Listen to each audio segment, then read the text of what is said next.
It's a brand new mystery series on Netflix called The Beast in Me. Is this one worth a binge? Let's discuss. Why are you here? Did you kill her? What do you think?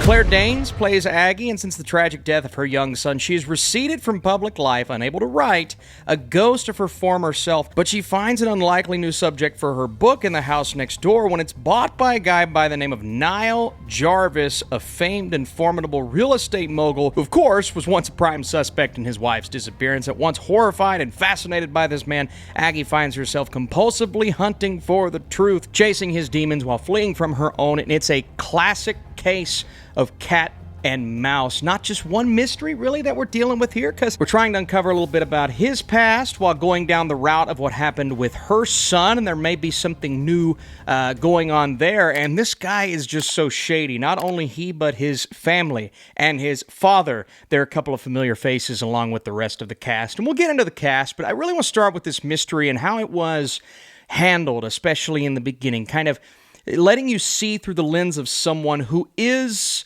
an unreliable narrator of sorts, but at the same time, the tragedy that she had to deal with, the pain and agony and suffering that she had to go through, kind of giving into this anger at certain points, and part of you doesn't blame her, but at the same time, with what happens that kind of sparks this new mystery that we're dealing with, we are having to bounce around quite a bit in this show, and that's going to make for some frustrations for some, because while it's not really that lengthy of a show to start with, I mean, 8 episodes, we get that all the time, I feel like it could have been 6. I feel like it could have been even more limited of a limited series, because we spawn off from the main story a couple of times to deal with other characters, and then obviously we're dealing with the family of Nile, but then we have Nile's wife and those who are kind of opposed to him in general, because it's a lot of people who think he killed his wife, and he says that in the beginning. He's like, of course, the husband, prime suspect, absolutely,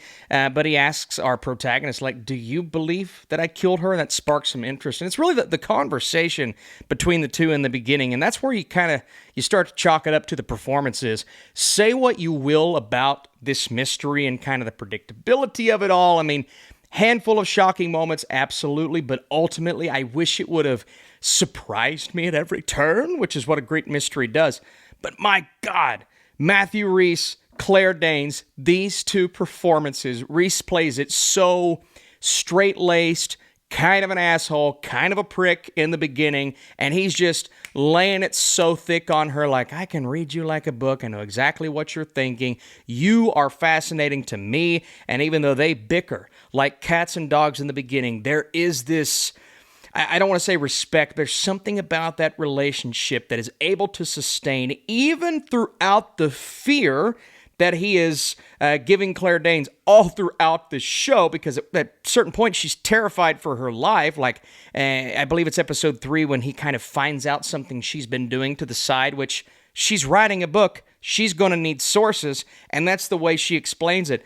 But there is terror in her eyes when those two are having a conversation, because again, at that point, she has no clue if he killed his wife or not, and that is conveyed so brilliantly by his performance and received so well by hers. And I thought all of the performances, Brittany Snow is in here. At one point early on in the show, they show Nile's father, and I'm like, was that a picture of Jonathan Banks? And then Jonathan Banks pops up as the dad, and I'm like, of course. Of course. And so then you dive into that strained relationship between father and son. And there's something going on, like he wants to continue passing the mantle down through the family, and then Nile refuses to have kids. And so there's just a lot of tension between the two. And so there's all of these facets, story points, relationships, dynamics, and then obviously what Aggie has been going through. I mean, at the start of the show, she gets kind of those flashbacks, but that's what kind of makes her, I guess, unreliable narrator is almost not fair, because she did go through tragedy, and because she keeps experiencing that, I mean, it's hitting her like a ton of bricks, and she holds such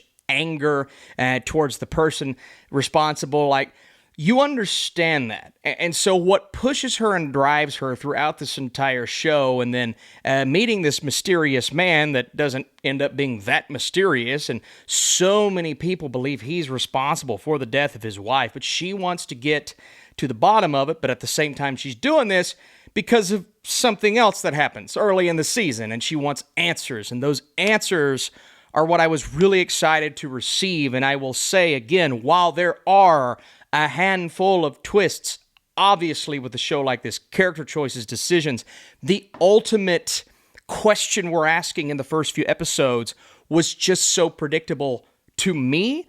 I don't know if that's going to be the case for everyone, but I saw it coming from a mile away, and so that was very frustrating as someone who wanted to be really surprised, because I was indeed so captivated by these performances. I'm sitting back going, oh, well, it's not a poorly written show whatsoever. It kept me compelled. A lot of that has to do with the performances, but it's the filmmaking itself. It's these harsh shadows. It's this grimy look to certain shots. It's when we get those scenes of her kind of reeling from what happened with her son. They feel tragic, along with looking tragic, along with the dialogue that comes along with that. And I thought it was just filmed exquisitely. I do think the look and feel, the cinematography, it has the makings of the next great Netflix mystery drama. And we've gotten plenty of these Netflix mysteries, and usually I don't get this invested in the characters, admittedly, even though I didn't love where we ended up with the story.